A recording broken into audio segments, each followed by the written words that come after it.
PAF's LRPA project expected to benefit with improvement of PH-Spain defense cooperation.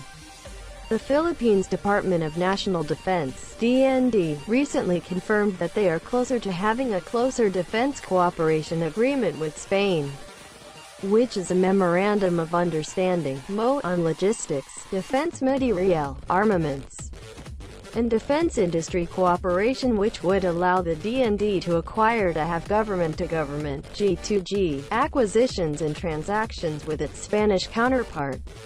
This is in relation to the ongoing Revised AFP Modernization Program (RAFPMP), which is currently in its Horizon 2 phase covering 2018 to 2022. Most of the projects in this phase has not yet been awarded or implemented, so there is still a lot of projects that would be up for grabs. Among those being considered by Spanish defense companies include the supply of mortars, assault weapons, small arms and artillery ammunition, warships and patrol boats, support ships, radar systems, sensors, airdrop, munitions, armored vehicles and support vehicles, infantry equipment, transport aircraft, and many more. But it appears that the focus is more on the Philippine Air Force's own acquisitions, particularly the Long-Range Patrol Aircraft (LRPA) project, which is among the most delayed project in the RAFPMP.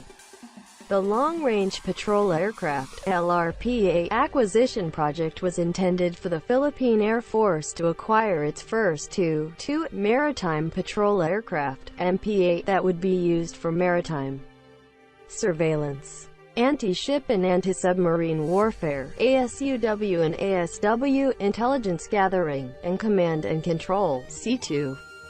The aircraft are to be able to fly further than the fringes of the country's exclusive economic zone, EEZ, can be armed, and will be the primary surveillance asset of the PAF and armed forces of the Philippines in general.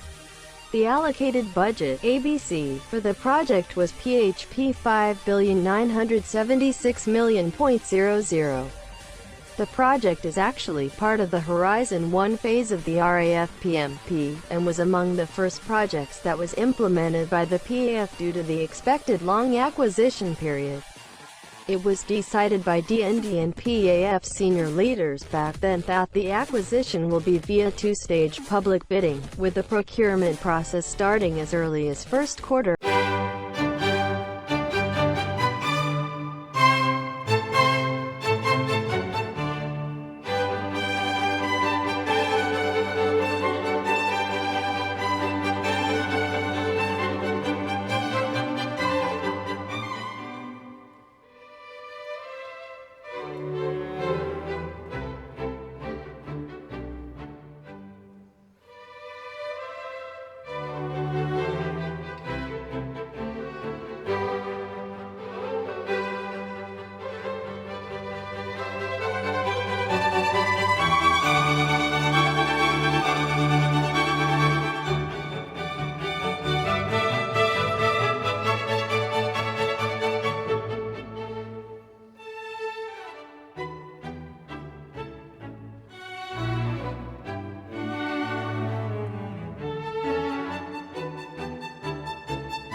3 EADS CASA Airbus C-295M medium tactical airlifters. The plan is for these aircraft to replace the 2 remaining Fokker F.27 fellowship aircraft in service with the 220th Airlift Wing. The ABC for this project is PHP 5,288,609,984.00 for 3 aircraft.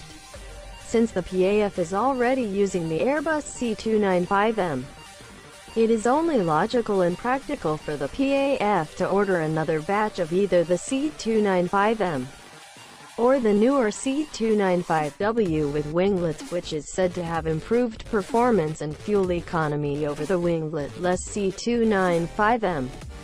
Max Defense expects a contract for additional C-295s to be only made by 2019 at the earliest. Considering the cash flow of the RAFPMP funds are already allocated for several projects approved for implementation this and next year, Max Defense still cannot discount the strength of Spanish shipbuilder Navantia, which could still be interested in offering their products for the upcoming corvette and offshore patrol vessel acquisition projects of the Philippine Navy.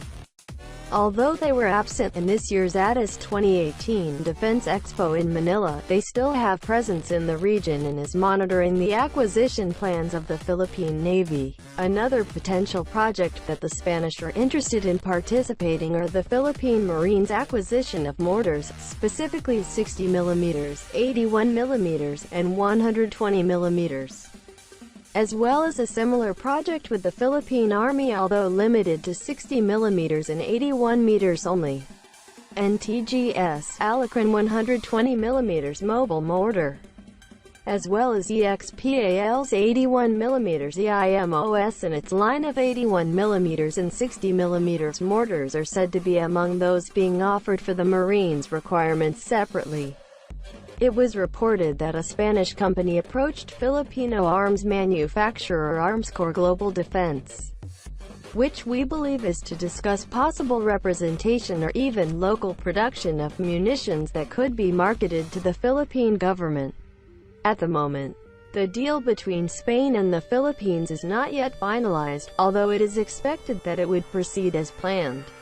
It would be a win-win situation for both countries, as they both stand to benefit from such deal.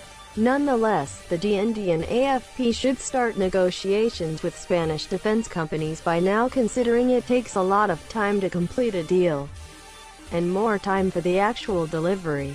Max Defense would provide updates on these upcoming deals with Spain, as well as updates in the modernization program and agreements between the two countries. Source: Max Defense.